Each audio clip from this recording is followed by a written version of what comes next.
Hi, welcome back to Christine's Home Affairs. Today we're going to make some kind of a pouch, a storage pouch.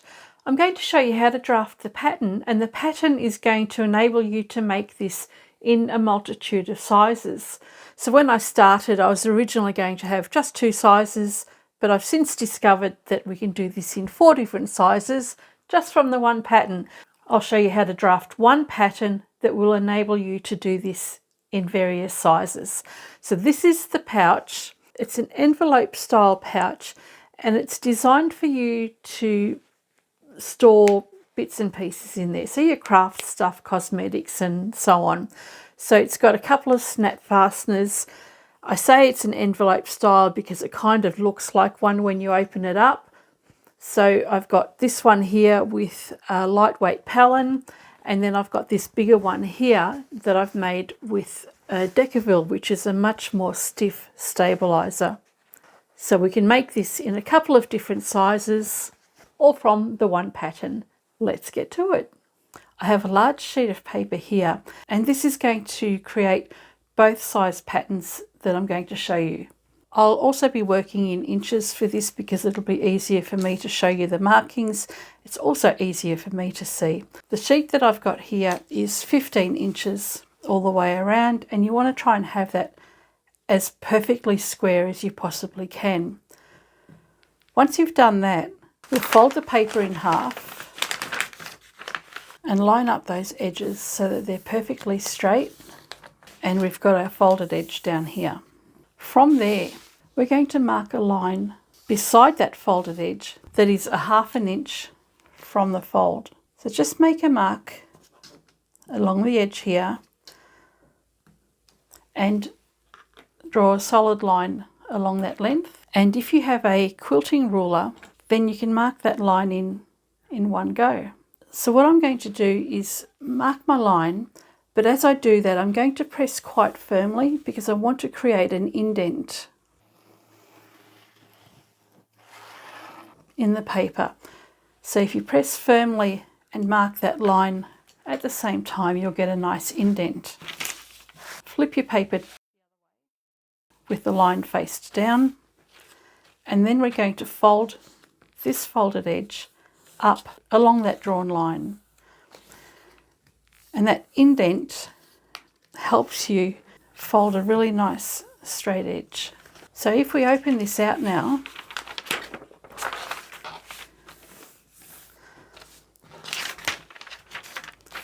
where this measured 15 inches across, it now measures 14 inches across because we've got that 1/2 inch folded over. I'll fold it to the other side just to hide that marked line. Grab some adhesive tape and place that over that folded edge. That'll keep it nice and secure. Now we're going to fold it across the other side.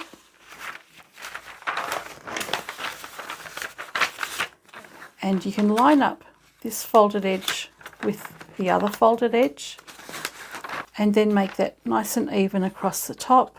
And when that's all nice and even, you can fold the crease again along the bottom.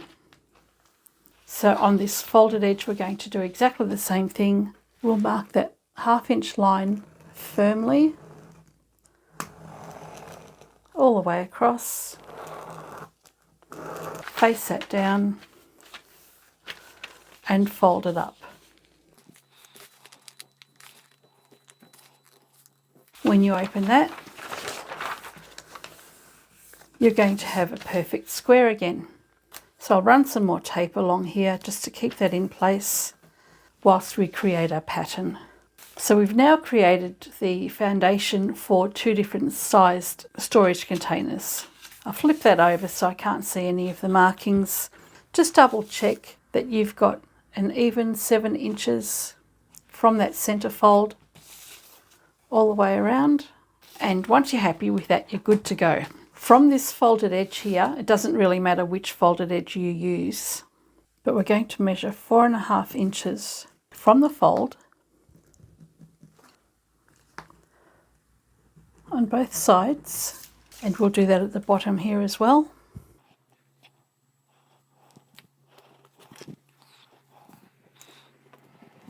and on the other two sides we'll do the same.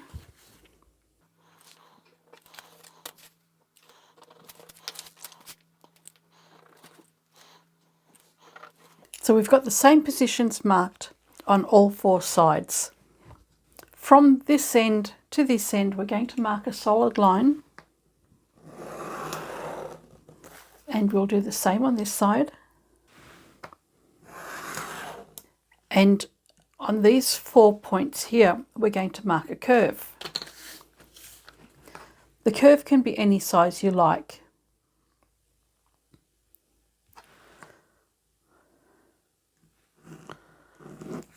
Mine measures 1 inch from the top.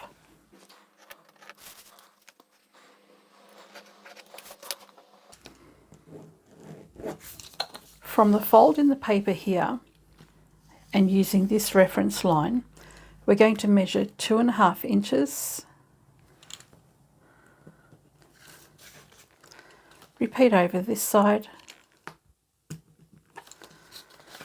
flip it around, and from that same fold measure that 2.5 inches.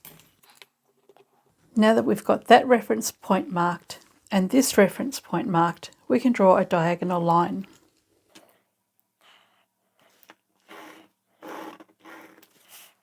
Repeat on both sides.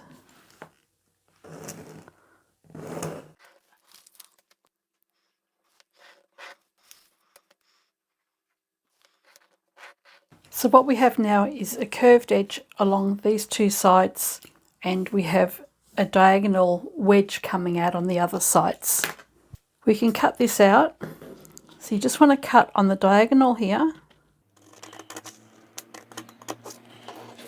around the curve,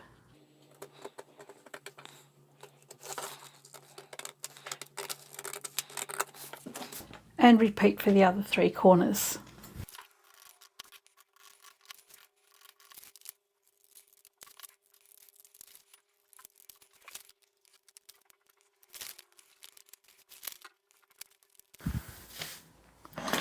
So we now have our pattern for our little storage bag. To test that this is going to work, fold this wedge here up to the drawn line,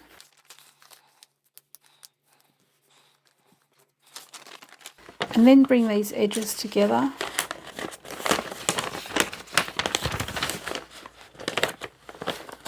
And you want the point here to line up with the end of the curve. And if I mark that on the other side, that comes up to about here, which is perfect for our needs. So we've now done the template for the smaller one. As soon as you remove the tape and open this out, you're going to have the template for the bigger one.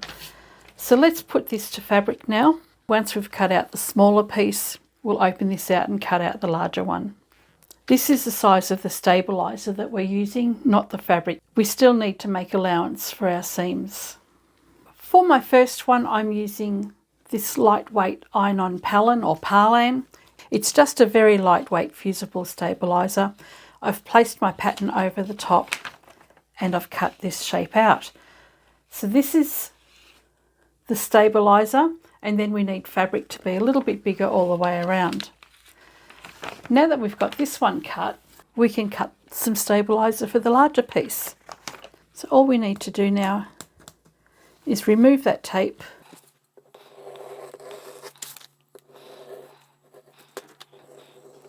or open up the pattern by slicing through it.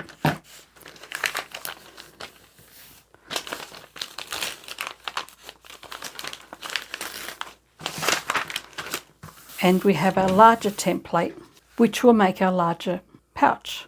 And it hasn't made any difference to the dimensions on the sides that are important to us. This is going to give us the same height product. One's just going to be a little bit bigger than the other. For the next one, I'm going to be using a lightweight Decaville. This is much more stiff. If you have a Peltex that you can use, or another stiff stabilizer, that will be ideal as well. So I'm just going to show you how it looks with 2 different stabilizers. So once you've pinned that in place, you can go and cut out the shape right around this template.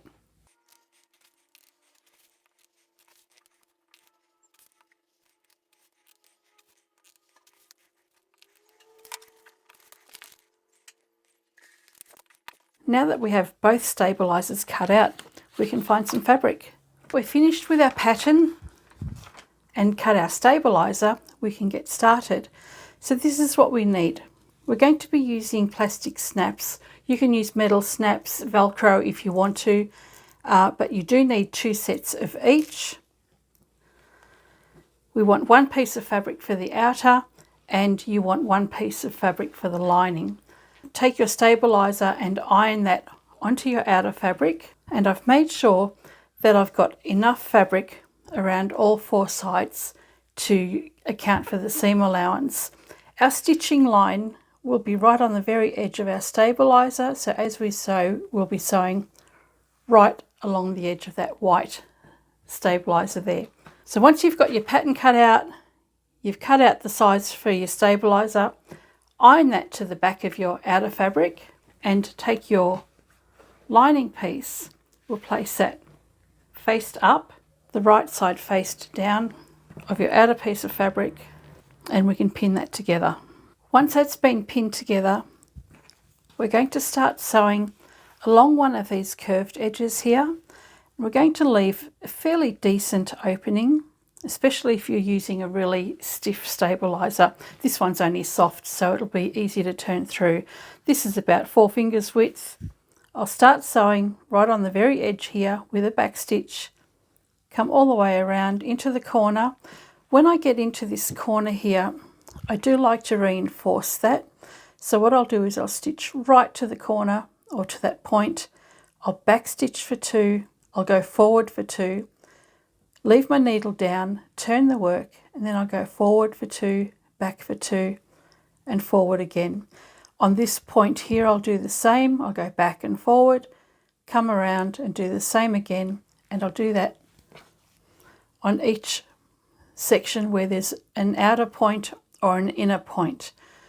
Around the curves, you'll just go slowly and continue on around until you come back to the beginning here, and you can stop with the back stitch. I've got this one ready as well. This is the one that's got the Decaville rather than the Parlan, so this is going to be much more stiff to work with.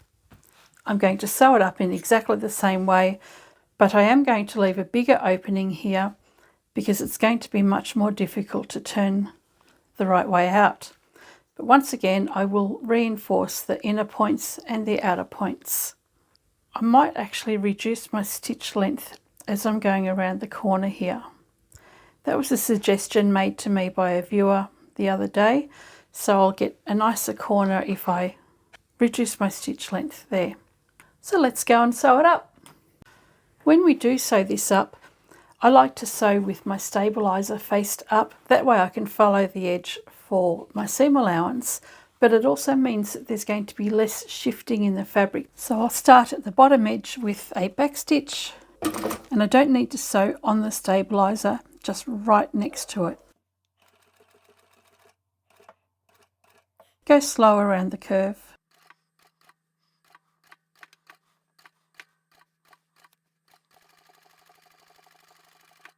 And as you come into the corner, finish right on the point, back stitch for 2, forward, leave the needle down and turn your work around, go forward for 2 and then continue on.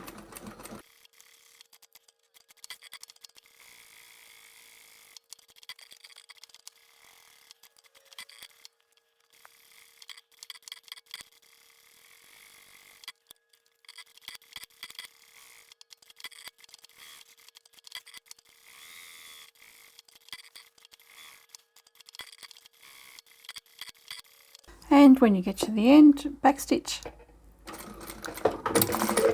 And for the next one with the softer stabiliser, there's no difference at all. You'll sew it up exactly the same way. With that sewn together, we don't have much left to do at all. So that's the outline of the stabiliser that we have on the other side. We can now trim this fabric back and we're going to cut into the corners as well. So where the opening is on this side here, you want to make sure you leave at least 1/4 inch, a little bit more for an opening. I would probably do 1/2 inch. I'm going to line up the 1/2 inch mark on my quilting ruler on the stitching line, and then I'll trim that back 1/2 inch from the edge. I'll fold the edge of the lining up, and we'll do the same for the outer fabric. You can just fold that right up to the edge of your stabilizer. That'll give you a nice crisp edge, and that will give you a nice straight edge when we close this up later. So now we're going to trim the rest of it back. We'll be cutting about 1/4 inch away from the stitching line on the diagonals as well, and we'll also be cutting into the corner. You'll snip really close to that point there without cutting through the threads, and across here you'll trim the fabric across like that.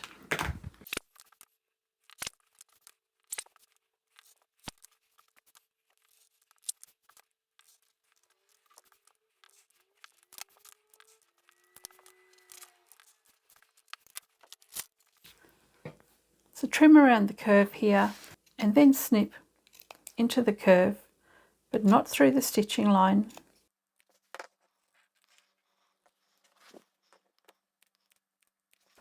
The points here we'll cut across.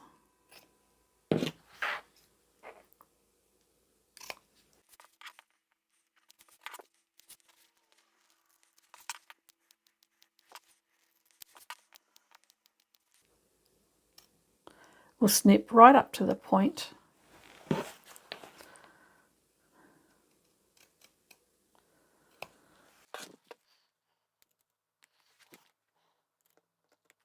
And repeat for this one.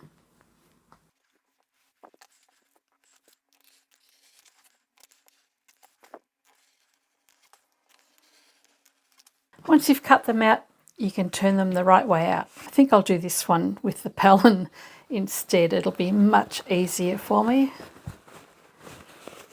So bring everything the right way out, smooth out the curves and poke out the corners so that you've got a nice crisp point. And once you've smoothed everything out, we can go and iron this. So this one is going to be quite difficult to turn the right way out, and I don't even want to show it to you on camera because it's going to be that horrid. But it can be done. I'll work on the corners or the points first.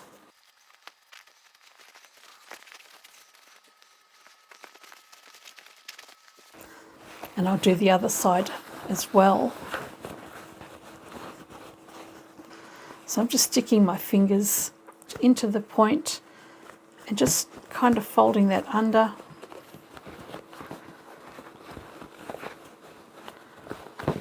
Tuck it in on the side, and once it comes to the rectangular shape, I'll grab this end and pull that through. All right, this is the one with the Decaville, and this is the one with the soft palette. And you can see the size difference between the two there. Now before we go and top stitch, if you're not a confident sewer or if you're a beginner, I'd stay away from the really stiff Decaville.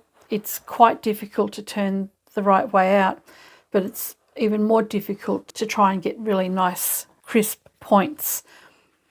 So if you're not very experienced or you're not confident, stick with something lightweight like Parlan. Even an interfacing will work just fine as well.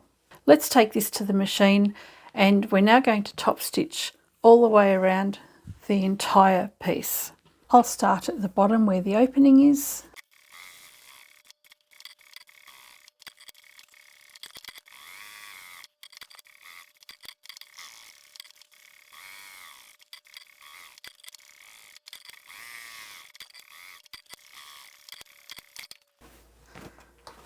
And the other one will be done the same.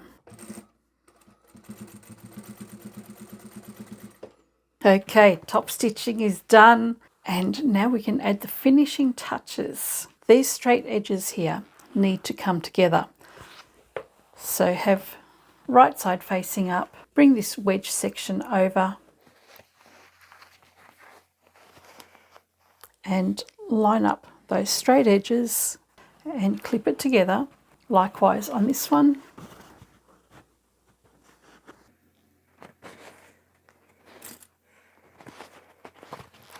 And on the other side we'll do the same.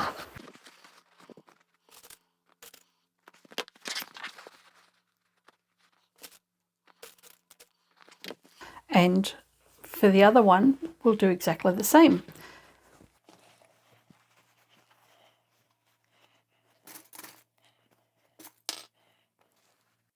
And now we can take this to the machine and we'll sew along those short edges. When I do this, I'm going to reinforce the bottom edge and also the top edge. There's so much stiffness in this that it's going to need to be reinforced top and bottom, and I'll naturally do that on this one as well, even though it doesn't really need it. I'll start from the folded edge, and I'm really just top stitching over the top of the top stitch that we did all the way around.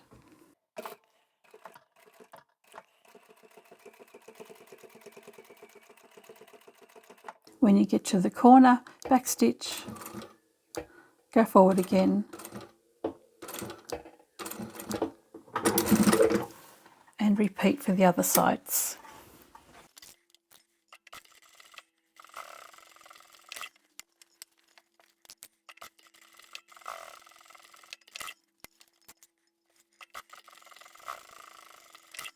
That's that one finished, and I'll repeat for the other.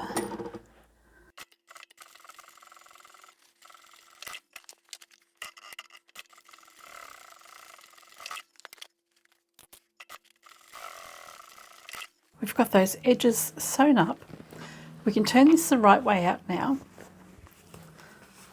Just smooth out the edges, poke out any points that might be there, and we'll do the same for the other one.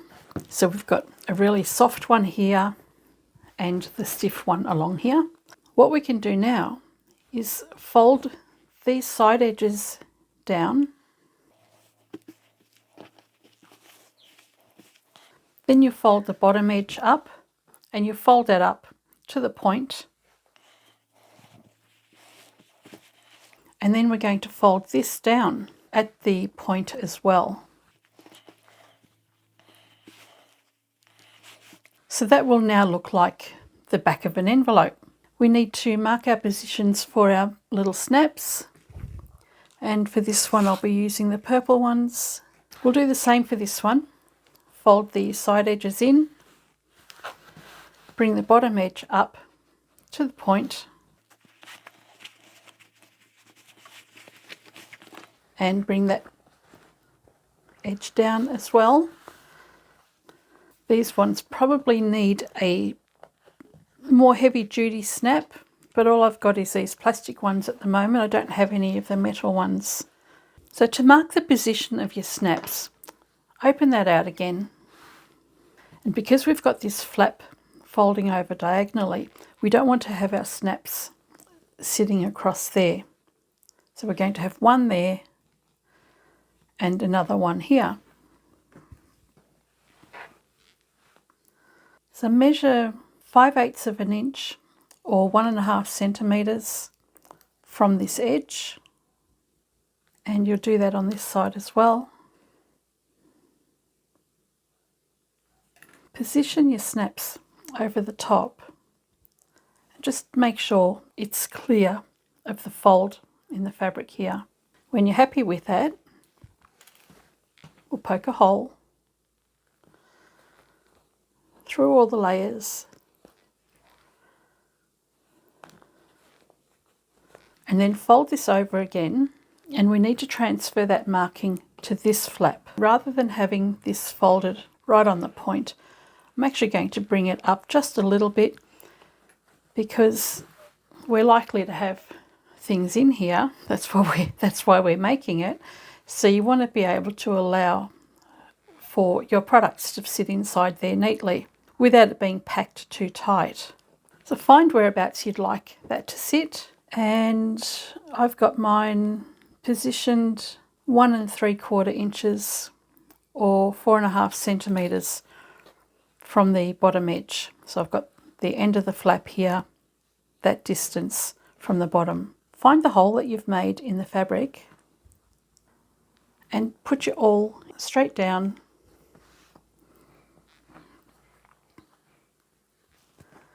I'm going to mark that, and I'll do the same with the other hole that I've made. Poke straight down. I'll make a mark in the fabric here as well. Normally I would just poke straight through, but this is just so that you can see it. So there's one of my marks. Move the fabric out of the way and put the awl right through where that mark is and come out on the other side. And repeat for the other mark I've made. And now we can put our snaps on. So on the top flap, we want to put our caps with the smooth side on the outside. Grab one of your other bits and we can squeeze those together. Grab your other end cap and the matching other side. So on this top flap we want the same pieces on each side, and on the bottom flap we want these end caps to come up from the inside of the bag or pouch. Find the hole you've made, pop it in, poke out that little spike and grab the other bit and stick it on there.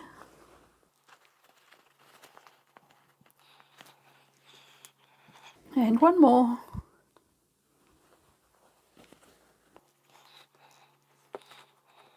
And the job's done. Fold that over and we're finished. We'll fill it up in a moment. Let's do this one. So on the top edge I'm going to mark the holes in exactly the same position. Have that folded flap sitting over there so I can gauge where it needs to be marked.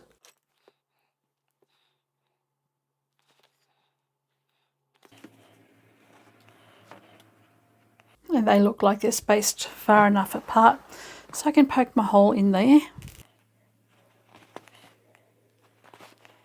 And on this side I'll just gauge whereabouts I want to have this closed. So if you're confident, you can just go ahead and place your awl right through there, poke a hole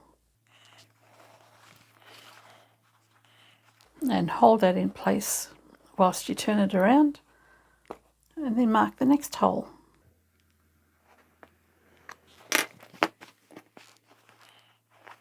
And just like that, we have a couple of different sized envelope shaped pouches made from one pattern piece.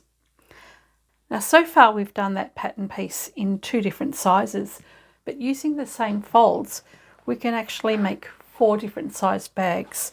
So you can make it a little bit narrower on one side but keep the same size here, or you could make it a little bit narrower the other way. With this template we've got our largest size here. When you fold that in on both sides, you've got the smaller one. But what you can also do is just fold it in on the one side here, so you can have a little bit of a longer shaped pouch like this, but it can be this width instead. Likewise, you can open this out and then just fold this side together. You'll have the wider pouch, but you'll have a shorter pouch like what this is. So that one pattern will give you 4 different size options for these little pouches. And you can store anything you like in there. I've got my rotary cutters in this one. And then there's a bunch of cosmetics in this one.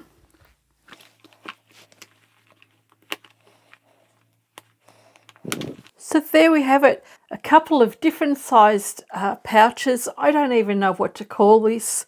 It's got an envelope shape at the front there, So let's go with a folding envelope storage pouch. Not sure. That's what I'm going with at the moment. So from one pattern, we've been able to make 2 of these, and as I've shown you, you can easily make this in a couple of different sizes as well. You can bring the paper in a little bit and have a narrower pouch, or with this one, you can bring the paper out a little bit and have a taller pouch.